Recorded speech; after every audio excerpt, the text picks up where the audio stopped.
Friends, अब हम discuss करते हैं अपने थर्ड ब्रेकिंग जो कि है dynamic braking of three phase induction motor. अब अगर हम बात करें अपने डायनेमिक ब्रेकिंग का जो आपका थर्ड ब्रेकिंग है, तो अगर आप रिकॉल करो अपने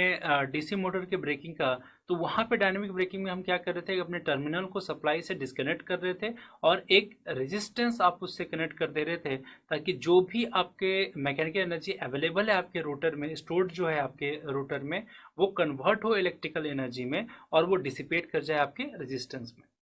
बट यहाँ पे थ्री फेज इंडक्शन मोटर में जो हम डायनेमिक ब्रेकिंग प्रोवाइड करवा रहे हैं, इसमें जो मेन कॉन्सेप्ट है वो क्या है कि आपके थ्री फेज इंडक्शन मोटर को अगर हम सिंगल फेज इंडक्शन मोटर में कन्वर्ट कर दें, तो इससे क्या होगा कि आपका जो टॉर्क जो डेवलप हो रहा था, वो आपके पॉजिटिव और नेगेटिव जो आपका सीक्वेंस होता है वोल्टेज का, उसके कारण आपका टॉर्क प्रोड्यूस हो रहा था। तो अब अगर मान लेते हैं कि आपकी हाई रेजिस्टेंस पे अगर आपने ये प्लगिंग डायनेमिक ब्रेकिंग आपने प्रोड्यूस करवाया, तो क्या होगा, उस टाइम जो आपका टॉर्क होगा वो नेगेटिव होगा। और टॉर्क नेगेटिव होगा, दैट मीन्स कि वो आपके प्रीवियसली जो डायरेक्शन ऑफ फ्लक्स था, डायरेक्शन ऑफ टॉर्क था, उसको वो अपोज करेगा और उसके स्पीड को स्लो डाउन करेगा। तो यहाँ पे हमें करना क्या है कि जो अगर हम देखें कि आपका जो स्टार्टिंग वाइंडिंग था, अगर वो डेल्टा कनेक्शन में है,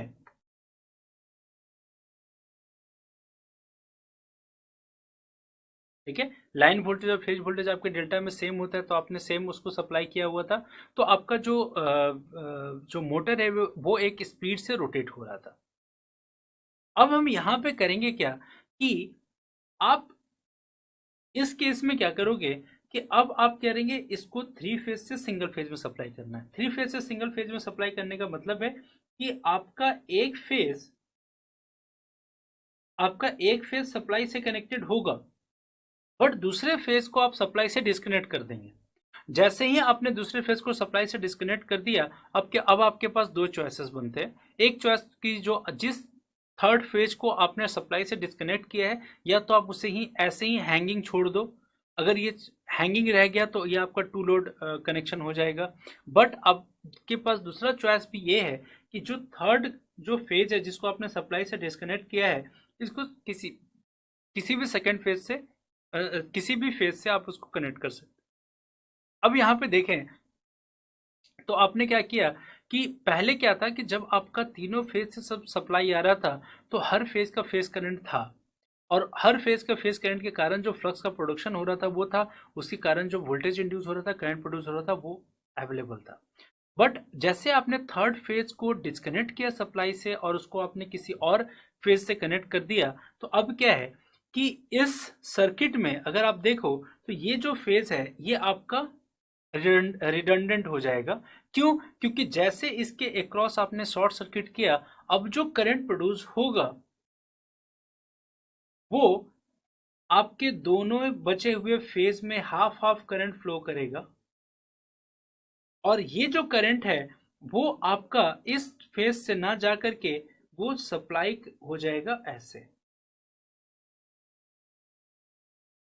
और टोटल करंट जो होगा वो आई हो जाएगा। तो क्या है, अब अगर आपके कंडक्टर में फेज करंट का वैल्यू रिड्यूस होगा तो फ्लक्स का वैल्यू भी रिड्यूस होगा। फ्लक्स का वैल्यू भी रिड्यूस होगा तो आपके रोटर में वोल्टेज और करंट लेवल आपका रिड्यूस होगा, तो फ्लक्स का प्रोडक्शन भी रिड्यूस होगा। तो आपका जो फोर्स ऑफ प्रोडक्शन रिपल्सन जो आपके स्टेटर मैग्नेटिक फील्ड और रोटर मैग्नेटिक फील्ड के बीच में था, वो आपका रिड्यूस होगा, तो आपके जो रोटर का स्पीड है वो रिड्यूस होगा। या फिर हम इसको दूसरी तरीके से ये बोल सकते हैं कि यहाँ पे जो आपका टॉर्क प्रोड्यूस हो रहा है वो आपके पॉजिटिव सीक्वेंस और नेगेटिव सीक्वेंस ऑफ वोल्टेज से प्रोड्यूस हो रहा है। तो अगर आपने यहाँ पे हाई स्टार्टिंग जो रेजिस्टेंस है, हाई रेजिस्टेंस पे अगर आपने ये डायनेमिक ब्रेकिंग अप्लाई किया, तो आपका टॉर्क जो हो रहा है वो नेगेटिव हो जा रहा है। और टॉर्क नेगेटिव होने के कारण, वो नेगेटिव टॉर्क कहने का मतलब है जो आपका प्रीवियस डायरेक्शन ऑफ टॉर्क था जिसको आप पॉजिटिव टॉर्क बोल रहे थे, उसके अपोजिट में अब आपका टॉर्क अप्लाई होगा, तो ऑब्वियस सी बात है आपका स्पीड जो होगा वो रिड्यूस होगा, और इसे आप बोलते हैं dynamic braking in three phase induction motor.